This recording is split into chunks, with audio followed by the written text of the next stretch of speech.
আজকে আমি দেখাবো কত সহজভাবে একটা কালারের সঙ্গে অন্য একটা কালার মিক্স করে নানান রকমের কালারফুল তৈরি করা যায়।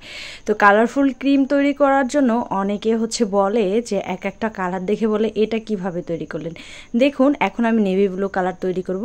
একদম গাঢ় নেভি ব্লু কালার তৈরি করার জন্য লাগবে পার্পেল কালার, ব্লু কালার এবং রেড কালার। এই তিনটা কালার কম্বিনেশনে আপনারা সুন্দর একটা নেভি ব্লু কালার তৈরি করে ফেলতে পারবেন ক্রিমে। আর সবসময় কিন্তু সব কালার কিনতে পাওয়া গেলেও কেনা যায় না। আমিও এভাবে কালার মিক্স করে দেন ক্রিম তৈরি করি। আপনারা চাইলে এভাবে করে নিতে পারেন, অনেক সুবিধা হয়। এতে করে নানান রকমের কালার তৈরি করা যায় আর কালার কেনার ঝামেলায় থাকে না। দেখতেই পাচ্ছেন কতটা গাঢ় একটা নেভি ব্লু কালার তৈরি করলাম। এবার তৈরি করব, দেখুন ব্লু কালার এবং এর সঙ্গে রেড কালার মিক্স করলাম। আর ব্লু কালার আর রেড কালার মিক্স করে এখানে সুন্দর একটা কালার তৈরি করব। আর এই কালারটা অ্যাশ কালারের মতো। তো অনেকেই আবার অ্যাশ কালার খুঁজতে খুঁজতে হয়রান হয়ে যায়, অ্যাশ কালারগুলো খুঁজে পায় না। আপনারা কিন্তু চাইলে এভাবে অ্যাশ কালারের ক্রিম বানিয়ে তারপরে কেকে ইউজ করতে পারেন। দেখুন এখানে রেড কালার এবং ব্লু কালারের কম্বিনেশনে আমি এই অ্যাশ কালারটা তৈরি করেছি। কতটা সুন্দর এসেছে দেখুন। এবার আমি আরেকটা কালার দেখাচ্ছি। এখন এখানে আমি ব্লু কালার দিয়ে দিচ্ছি সামান্য একটু ক্রিমের মধ্যে। এরপরে দিয়ে দিব পিঙ্ক কালার। তো পিঙ্ক কালার দেওয়ার পরে ব্লু আর পিঙ্ক কালারের কম্বিনেশনে দেখুন একটা কি কালার তৈরি হয়ে যায়। আর এই কালারটাও খুবই চমৎকার।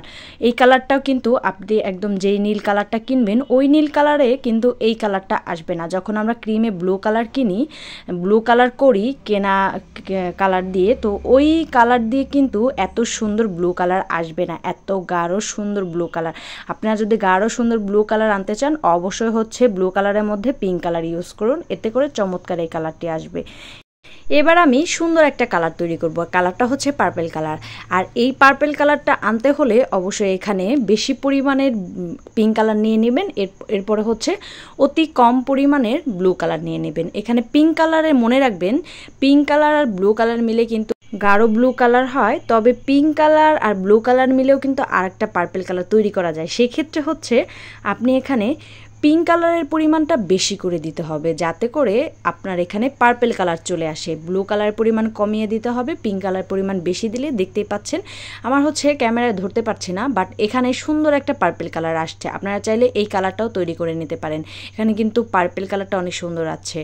এবার আমি আরেকটা কালার তৈরি করছি। এখানে আমি নিয়ে নিলাম orange colour, blue, yellow colour এবং এর মধ্যে দিয়ে দেবো পিঙ্ক কালার।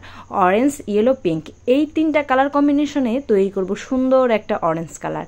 আর এমনি যখন ক্রিম ইউজ করবেন তখন কিন্তু পারফেক্ট অরেঞ্জ কালার আসে না। একদম ডিপ অরেঞ্জ কালার আনার জন্য অবশ্যই এখানে orange colour, yellow colour, red colour এই তিনটা ইউজ করতে হবে। এই তিনটা ইউজ করলে দেখুন একদম পারফেক্ট অরেঞ্জ কালার চলে এসেছে, কি সুন্দর কালার। এবার আমি আরেকটা কালার তৈরি করে দেখাচ্ছি। এখানে আমি প্রথমে রেড কালার দিয়ে নিচ্ছি এবং দিয়ে নিচ্ছি ইয়েলো কালার এবং দিয়ে নিচ্ছি ব্লু কালার হালকা একটু। তো yellow colour, red colour, blue colour এই তিনটা কালার কম্বিনেশনে সুন্দর একটা কালার আসবে। এই কালারটা দেখুন, এই কালারটা কিন্তু একটা ম্যাটম্যাটে কালার, বাট এই কালারটার আমি নাম বলতে পারছি না, বাট এই কালারটাও অনেক সুন্দর। আমি অনেকগুলো কেকও করেছি এই কালারের। অনেকে আমাকে তখন জিজ্ঞাসা করেছিল এই কালারটা আমি কীভাবে এনেছি। এই কালারটা এনেছি কীভাবে, দেখেই নিলেন। অসাধারণ একটা কালার এসেছে। তো এইবার আমি আরও কিছু কালারগুলো দেখিয়ে দিচ্ছি, যেই কালারগুলো আমি এইমাত্র তৈরি করলাম। প্রথমে পার্পেল কালার তৈরি করেছি, এরপরে সুন্দর ব্লু কালার তৈরি করেছি, এরপরে এখানে অরেঞ্জ কালার তৈরি করেছি। এই কালারটা আগে বললাম, নামটা বলতে পারছি না, অনেক সুন্দর একটা কালার। এবার নেভি ব্লু কালার তৈরি করেছিলাম প্রথমে, সেটা দিয়ে দিলাম। এরপরে অ্যাশ কালারটা তৈরি করেছিলাম, সেই অ্যাশ কালারটা দেখাবো। প্রত্যেকটা কালারই কিন্তু চমৎকার এসেছে। আপনারা কিন্তু এইভাবে একটা কালারের সঙ্গে আরেকটা কালার মিক্স করে এই অসাধারণ কালারগুলো তৈরি করতে পারেন। আশা করছি আজকের এই ভিডিওটা দেখে সবাই অনেক উপকৃত হবে। ধন্যবাদ সবাই।